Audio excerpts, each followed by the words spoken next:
Bonjour mes amis flammes jumelles, j'espère que vous allez très bien. Sur cette vidéo, je vais vous parler un peu des ressentis, des énergies, à la fois du runner et du chaser, en fonction des situations, en fonction de leur stade du parcours. Et en même temps, je vais essayer de parler de la majorité des cas. Donc, prenez ce qui vous parle. Pour les cas particuliers, écrivez-moi dans vos commentaires ce que vous voulez savoir de manière particulière. Alors, le runner, en apparence, il fuit le chaser, malgré que le chaser voit et sent l'amour de son runner dans le subtil. Cette forte énergie, le chaser, il la ressent. Le chaser sent que son runner fait tout pour lui fuir. Mais au fond, le runner, il fuit cet amour intense qu'il n'arrive pas à maîtriser, il a peur. Alors le runner, c'est drôle, mais il a essayé de garder et considérer cette relation au début comme une relation superficielle passagère. Et il n'a pas pu. Il a dit non, c'est pas ça, ce n'est pas comme les autres relations superficielles que j'ai connues. Il a essayé de se convaincre pour considérer cette relation comme une relation purement sexuelle. Il s'est dit non, c'est pas ça non plus. Avec mon chaser, c'est différent et c'est étrange. Avec lui, mon désir sexuel est différent. Bon, peut-être que ça doit être une relation purement amicale. Là encore, il n'a pas su garder ou considérer son chaser comme un ami. Il n'a pas pu faire tout ça avec son chaser. Cette relation, il la trouve étrange. En même temps, il n'a pas pu voir son chaser comme toute autre personne dans sa vie. Chaque fois qu'il essaye de fuir, il se retrouve dans le même dilemme. Qui est cette personne? Pourquoi je n'arrive pas à m'en défaire? Pourquoi j'ai l'impression qu'il me colle à la peau, etc.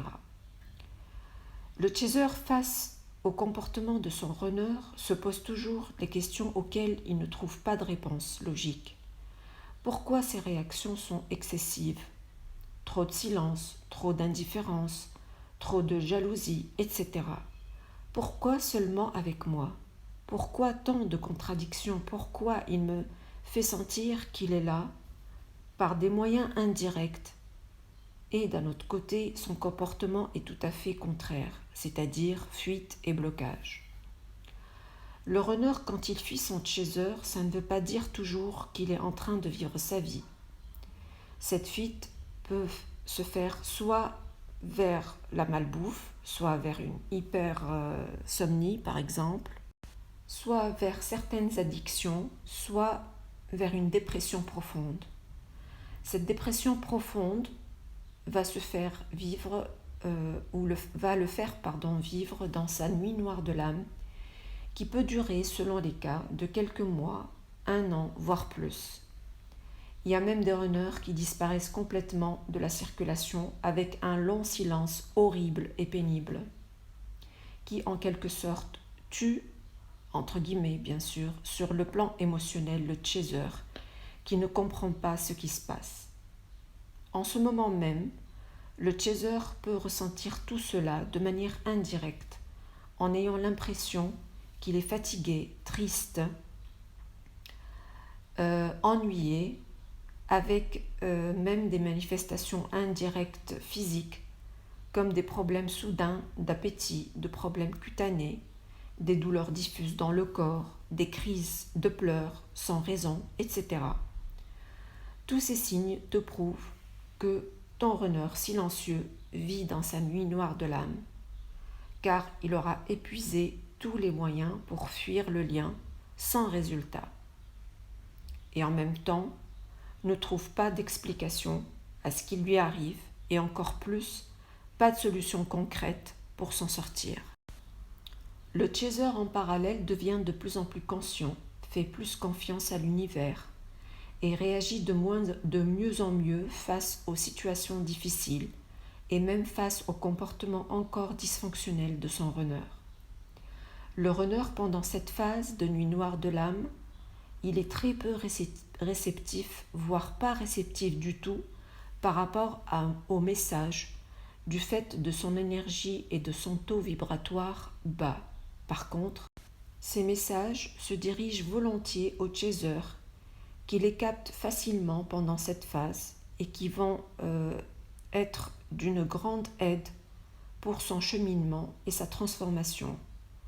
Alors ces messages, ça peut être des plumes, des synchronicités, des réponses à des questions, en chanson par exemple, en discussion avec des personnes, à travers un film qui leur rappelle son histoire avec son runner. Ça peut passer aussi par des rêves transmettant des messages particuliers, etc. Pendant cette phase, tout ce qu'il vit dans sa vie n'est pas un pur hasard. Il y a un message derrière chaque situation, chaque signe. D'ailleurs, le chaser est de plus en plus conscient et réceptif à tous ces phénomènes.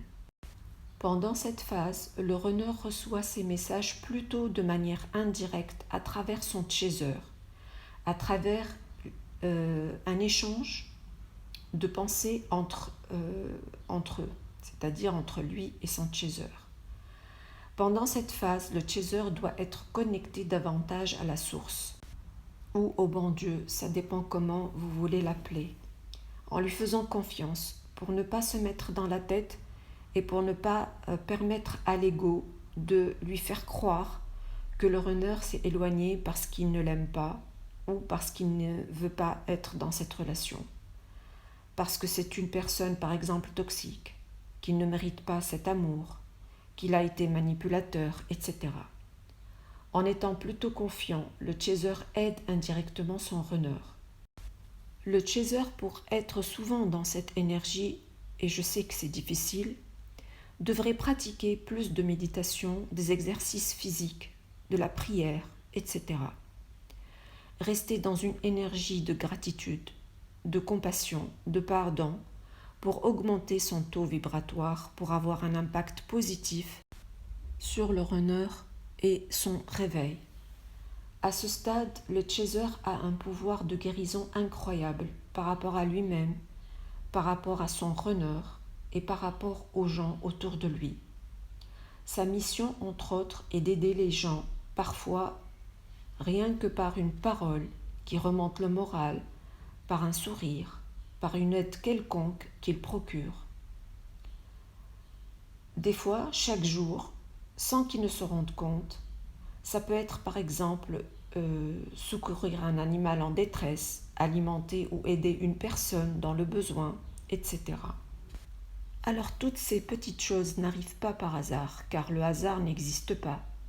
Mais c'est des petites missions comme ça que la source envoie au chaser pour qu'elles soient accomplies de la sorte. Donc vous voyez, amis chaser, l'essentiel ce n'est pas seulement de se dire quand le runner revient. Le plus important c'est pourquoi et pour quel genre de mission vous êtes venu au monde et comment votre runner vous pousse indirectement dans cette voie de la sagesse et de la lumière. Votre rôle est beaucoup plus grand qu'une simple relation amoureuse.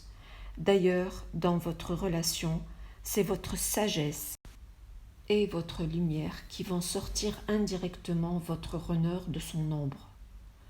Soyez conscient de votre valeur et votre pouvoir et leur influence dans votre vie, la vie de votre runner et la vie des gens qui vous entourent. Pour le runner qui a tout compris de la relation et qui a atteint un niveau de conscience élevé, va vouloir revenir à son chaser pour lui avouer ses sentiments et à s'excuser auprès de lui. Ami chaser, je vous conseille dans ce cas de ne pas trop parler et plutôt l'écouter, car pour cette fois-ci, le runner vient pour te tester. Il veut comprendre si tu as des renseignements sur cette relation. Là, il ne faut pas trop parler de ça, essayer de dévier le sujet pour le laisser chercher lui-même et lui laisser de l'espace. Il doit faire cet effort lui-même parce que son ego peut ressurgir à tout moment pour lui dire oui, on est dans une relation de flamme jumelle, donc le chaser sera toujours acquis, il va m'attendre, de toute façon il n'ira nulle part, donc je prends mon temps pour guérir et je peux fuir à nouveau, et ainsi de suite. Et c'est ce qu'on ne veut pas du tout dans cette relation. Maintenant, j'aimerais parler de certains chasers qui mènent la vie dure à leur runner. Ces chasers ont envie de tout cracher, de tout déballer, d'exprimer leur colère. Je leur conseille de ne pas faire ça, parce que ça, c'est l'ego qui prend le pouvoir. Je leur conseille d'essayer de dégager tous ces ressentis en écrivant sur un bout de papier pour vider le sac, pour que si ils veulent discuter avec leur runner après avoir vidé leur sac en écriture, ils seront plus calmes et plus équilibrés. Donc je leur conseille de faire ça souvent.